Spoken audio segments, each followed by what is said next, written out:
Colo de amiga. Oi, amigas! Como é que vocês estão? Vocês estão bem? Eu tô bem e pela primeira vez, Caju decidiu participar desse episódio. Caju é a minha gatinha, pra quem tá somente aí escutando o episódio. Como eu voltei agora de viagem, a gente fica com muita saudade, pelo menos eu fico, e ela fica um grudinho assim, sabe? Amigas, nesses últimos dias eu fui vivenciar e trabalhar no Afropunk. Inclusive, eu fui com o Spotify. Foi um momento muito feliz, assim. E quando eu estava voltando no avião, eu fiquei me perguntando: quando na minha vida eu pensei que essas coisas fossem acontecer? Eu já conversei aqui com vocês várias vezes sobre momentos em que eu me senti perdida, me senti sem rumo, e eu ainda sinto muito disso tudo, sabe? Inclusive, eu tô me sentindo até um pouco perdida em relação à minha criatividade, assim, mas desde que eu voltei dessa viagem, amiga, fazendo coisas que eu sempre sonhei, eu fiquei pensando sobre como foi importante viver os momentos em que eu me senti perdida, ainda que eu tenha sofrido muito e chorado muito, assim. Talvez essa seja uma das piores sensações da vida, né? Todo mundo parece que tá muito bem, conseguindo fazer as coisas, e só você parece existir dentro de um buraco com um turbilhão de coisas e acontecimentos, assim. Se voltando dessa viagem, eu me perguntei, quando foi que eu pensei que eu iria viver isso? Nos momentos da minha vida onde eu mais me senti perdida, amigas, eu me perguntava, quando é que eu vou sair daqui? Será que eu vou ter força suficiente para sair desse lugar? E olha, eu confesso para vocês que esse episódio não é um episódio que tem uma receita, tá bom? Não tem aqui um passo a passo perfeito para você sair do turbilhão, mas ter aceitado o turbilhão de coisas que eu estava vivendo e todas as escolhas que eu tinha feito e as consequências daquelas escolhas foi fundamental, assim, para que eu começasse pelo menos a respirar. Eu não sei se isso acontece com vocês, mas a minha ansiedade, amigas, ela é muito no meu corpo, assim, sabe? Então me falta muito ar, as minhas mãos, meu Deus, elas começam a tremer muito, eu sinto muita coceira também, não sei explicar. E sempre que eu me sentia perdida,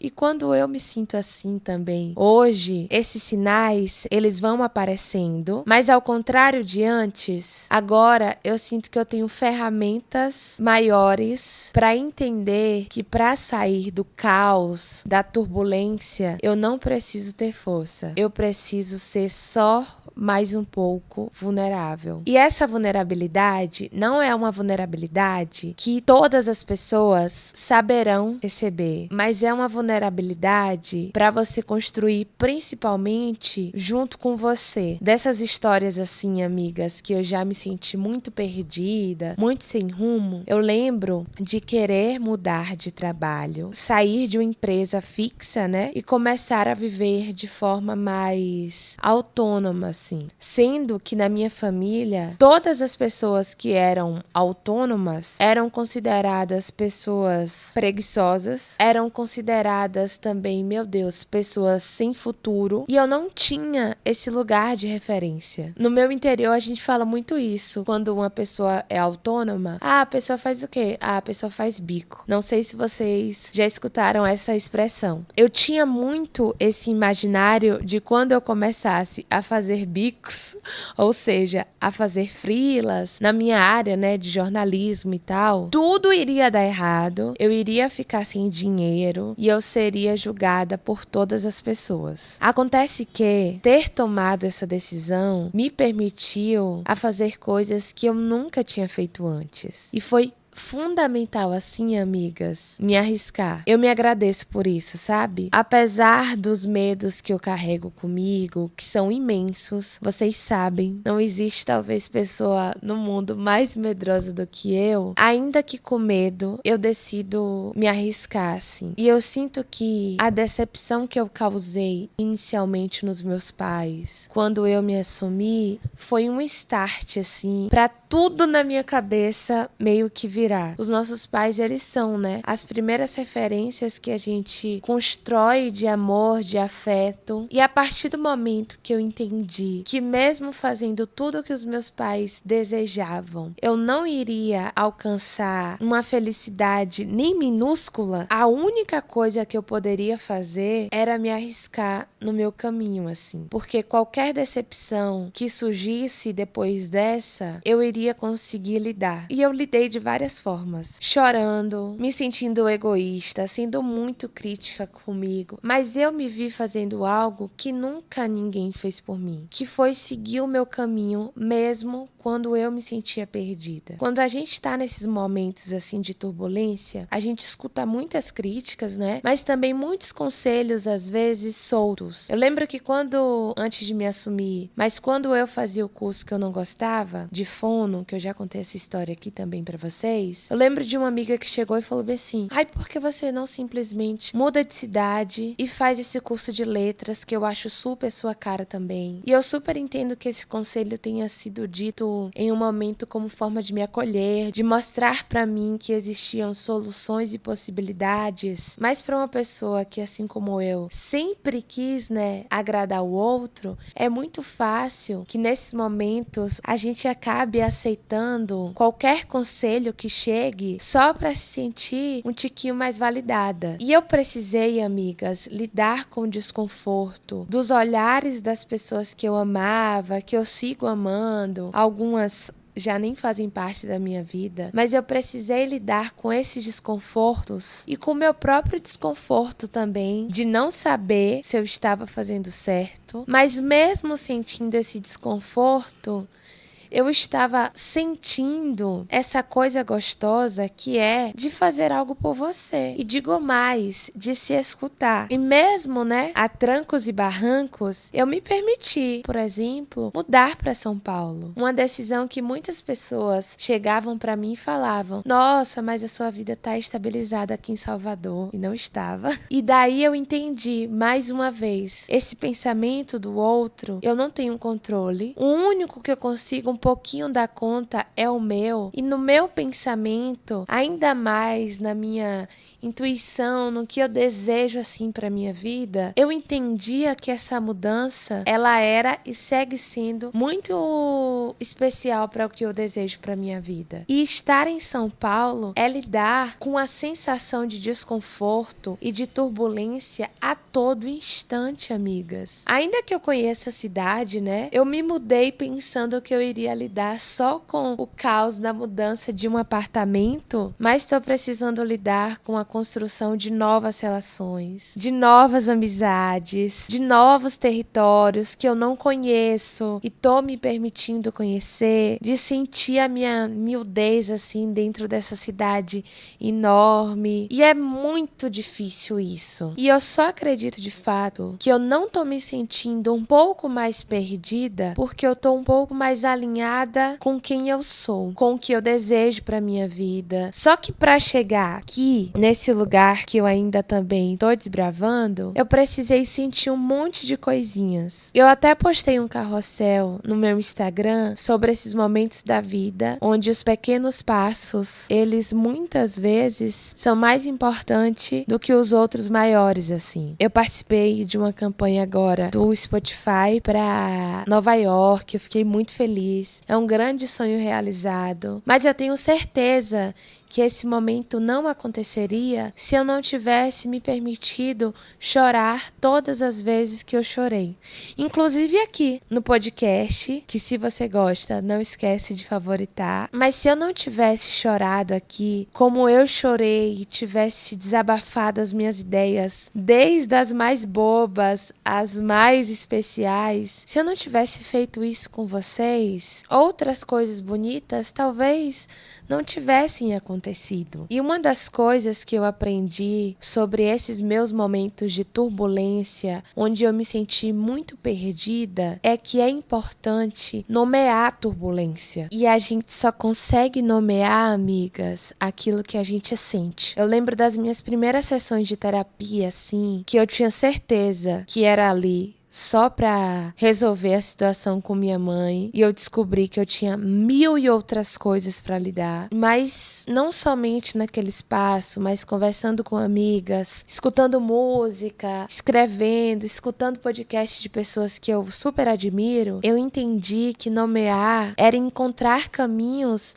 e saídas para essa turbulência, porque por incrível que pareça, assim como os momentos mais lindos da nossa vida não perduram, a turbulência, ela não vai perdurar. Só que é difícil demais e às vezes até chato escutar isso quando a única coisa que a gente está vendo é bagunça. Nossa, quando alguém me falava isso vai passar, eu queria gritar com aquela pessoa e gritar comigo por estar passando por algo como aquilo. Mas ter escutado esse óbvio foi o que muitas vezes também me acalmou, assim. E é a primeira vez na vida que eu vivo algo muito parecido com o que eu sonhei. Eu ainda não tenho a minha casa própria, eu ainda corro muito atrás de trabalho, faço tudo sozinha, como vocês sabem, eu relato aqui. Mas hoje em dia, eu já moro com a mulher e tenho a minha independência financeira, tenho a minha gatinha, lancei o meu livro e essas coisas todas, elas já foram um sonho. Amigas, inclusive eu voltei a estudar inglês, eu tô fazendo aula com a BU School, o nome da minha professora é Letícia. Ai gente, as nossas aulas são incríveis assim, eles fazem aulas personalizadas, de acordo com o nível que você tá, e eles estão fazendo uma Orange Friday perfeita, assim, nesse mês de novembro. Então aproveitem. Eu vou deixar o link aqui para vocês entrarem em contato na descrição desse episódio. E daí você falando, cheguei aqui através da Sofidice, você ganha 15% de desconto para turmas e 10% de desconto para aulas individuais. Aproveitem de verdade, assim, amigas. As aulas acontecem de forma online e toda vez que eu entro no link, né, eu sinto que eu tô fazendo um momento de resgate comigo. E outra coisa que eu aprendi, e eu deixo de recado aqui pra vocês, é não querer arrumar, entre aspas, e ajeitar tudo de vez. Porque tem coisa que você vai conseguir arrumar dentro de um ano, mas tem outros processos que serão extremamente lentos. E você não precisa esperar um processo concluir para você se permitir ficar mais tranquila com você. Quando eu mudei de faculdade, eu sabia que eu precisava enfrentar aí mais 4 anos de jornalismo para realizar o meu sonho de ser jornalista. Mas um combinado que eu fiz comigo é que durante esses 4 anos eu iria viver e não iria me culpar por me sentir atrasada, por pensar que as outras pessoas já estavam formadas. Eu não ia esperar esse curso concluir para que finalmente eu fizesse algo, sabe? Para que finalmente eu fosse mais gentil comigo. Eu tentei ser mais gentil comigo durante esses 4 anos. Falhei em muitas das minhas tentativas, mas eu também arrasei em muitas delas. E se você nasceu em uma família assim, mais disfuncional, onde os seus pais te cobravam muito, onde seus responsáveis tinham, né, ou têm muita expectativa sobre a vida que você vai viver, você sabe que já é muito automático da gente se cobrar. E aí, quando a gente se perde, essa cobrança só aumenta, né? Porque a gente não quer cumprir somente com os nossos desejos, mas com o desejo do outro também. Quando a gente está perdido, a gente olha muito para fora. E isso só aumenta, amigas, a nossa sensação de sufoco, sabe? De falta de ar. Nomear é importante, e para nomear aquilo que está acontecendo, a gente precisa sentir, mas a gente precisa também sentir olhando para dentro. Não ficar tanto pensando no que o seu seu pai vai dizer, no que a sua melhor amiga vai falar, mas no que você quer fazer com essa turbulência que te apareceu. Que pode ter acontecido por uma escolha sua também, sabe? Mas também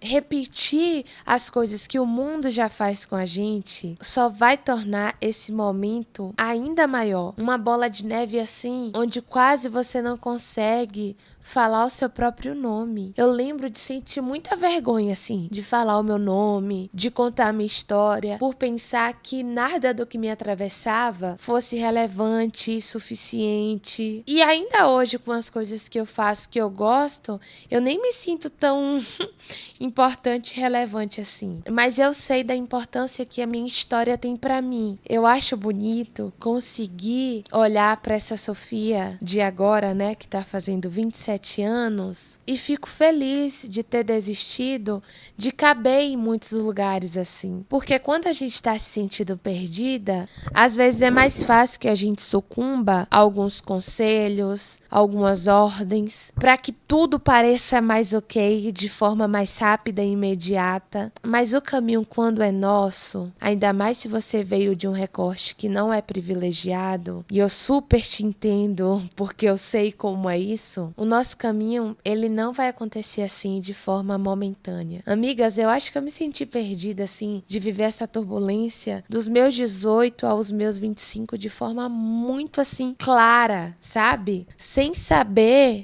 o que eu iria fazer no dia seguinte. E não que eu saiba também o que eu vou fazer amanhã, mas eu tenho mais certeza dos passos que eu dou, até mesmo pelas turbulências que eu já enfrentei. E não que eu acredite também que a gente precise passar pela dor para entender a importância da alegria. Também não acredito que deva ser assim. Mas bom, a gente leva uma vida também capitalista, onde nós mulheres sofremos, né, pra caramba. Mas já que a dor chega na nossa porta, que a gente entenda como recebê-la sem querer que ela faça moradia.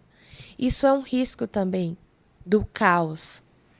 Pensar que a gente deve existir nele para sempre. Nesses momentos agora que eu não me sinto tão perdida, eu tô um pouco perdida, confesso, como já falei para vocês, na área da minha criatividade, não sei se estou indo para o caminho certo assim, amigas, mas também tenho um cuidado de conversar comigo para que eu não retorne querendo permanecer no caos, porque ele é um terreno conhecido. Também mereço isso aqui, sabe? Também mereço essa cobertinha, esse sofá, um cafezinho. Essas coisas também são possíveis para mim, ainda que o mundo muitas vezes tenha nos negado. E fazer uma novidade com essa consciência é uma forma de abraçar a minha infância. Eu digo que esses anos da minha vida, né, dos 18 até os 25, que eu me senti muito perdida assim, mas eu acredito que foi a fase da vida que eu consegui nomear essa turbulência. Porém, a minha infância, amigas, e a minha adolescência foi isso também. Foi muito caos, foram longos momentos assim, pisando em ovos, com medo de machucar as pessoas, de desagradá-las. E para quem tem medo de desagradar, é muito fácil que a gente se perca. A gente quer tanto, né, fazer com que o outro se sinta satisfeito com a nossa existência, que a gente aceita tudo e acaba se perdendo. E tudo isso que eu tô falando aqui com vocês tem muito a ver com a terceira parte do meu livro, assim, que é o momento que eu tô tentando sair da gaiola. A gente fez essa ilustração no livro e para mim representa muito o que é se sentir perdido. É você estar dentro de uma gaiola. Essa gaiola, ela está com a porta aberta. Tem pessoas ao redor apontando, dizendo que essa gaiola é boa para você, que cabe você. Daí suas asas estão assim espremidas. A chave tá com você. Mas quantas vezes assim eu preferi dar a chave a outra pessoa que eu amava por não confiar. Por isso que hoje em dia, quando alguém vem me julgar, principalmente assim, alguém da minha família, né? Minhas amizades, quando acontece algum tipo de crítica que me machuca, eu me lembro que aquela pessoa, ela não sente o que eu sinto porque nós vivemos coisas diferentes. Ainda que as nossas realidades se encontrem, a minha história, ela é 100% minha. E tem coisa que só você, amiga, vai saber nomear. Mas outra vez, para nomear, você vai precisar se permitir sentir. E que talvez você vá precisar fazer um passo de cada vez, escrever um capítulo de cada vez. Mas que anos depois você vai olhar para esse dia de agora e ficar feliz por ter sido gentil. E é aquele tipo de gentileza que começa por dentro, sabe? Esses dias eu escrevi e eu até postei que tem ferida que só se cura quando a gente se movimenta. Eu nem acredito e nem gosto de pensar em um momento da minha vida onde eu vou estar toda curada assim. Eu acredito que até as minhas dores em algum lugar, elas fazem eu ser quem eu sou, mas o movimento, quando você tá perdida, ele tem muito poder assim, amigas. E eu nem digo um movimento de, mudar de cidade, bloquear uma pessoa. Bloquear uma pessoa pode ser um bom movimento de cura, se for importante para você. Mas eu digo movimento de ligar para uma amiga, de assistir um episódio de podcast, de escrever sobre a sua dor. Quando eu vou juntando tudo que eu fiz assim, que eu me sinto mais próxima de mim, e eu penso na primeira vez que eu mandei mensagem para uma psicóloga, quando nunca ninguém da minha família tinha cuidado da saúde mental nesse lugar, eu vejo que ali eu já estava construindo algo que ninguém iria fazer por mim. Se você não sabe agora o que você quer, saber o que você não quer também é muito importante. Saber o que você não quer, amiga, é um caminho. Eu não quero mudar de país, eu não quero permanecer nesse curso, sabe? Saber o que você não quer também é direcionamento. E eu me apeguei muito a isso assim quando eu estava perdida, para que de alguma forma eu pudesse me encontrar. Uma vez eu já falei isso, mas repito: bagunça e ordem coexistem no mesmo corpo. E não esquecer que esse desconforto da mudança, de perceber que algo vai surgir, o desconforto da mudança é também um solo fértil. Para todas as minhas amigas que estão se sentindo perdidas, sem saber para onde ir, hoje eu quero que você saiba para onde você não quer ir e tenha isso como um direcionamento. Quem escutou até aqui, comenta um mar, sabe? Uma onda, pra gente lembrar da linha do horizonte. A linha do horizonte, ela pode ser o objetivo, mas a gente não precisa ter pressa nesse nado para chegar até lá. Às vezes, a pressa impede a gente de sair da turbulência.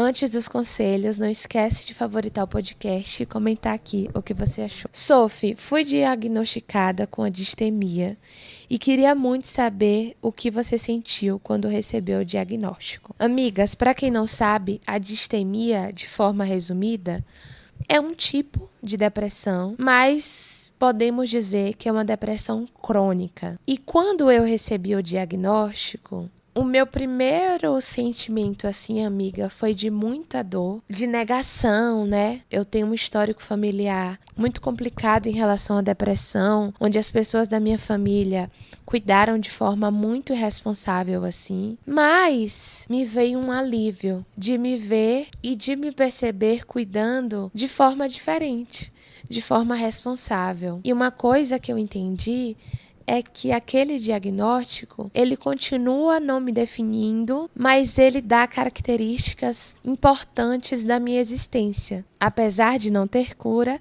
tem tratamento e é isso que eu tenho feito, assim, tratando e me cuidando. E é isso que eu espero que vocês façam. Eu amo vocês de verdade e agradeço imensamente pelas nossas trocas. Espero que esse episódio tenha sido um colo para vocês, assim como foi para mim.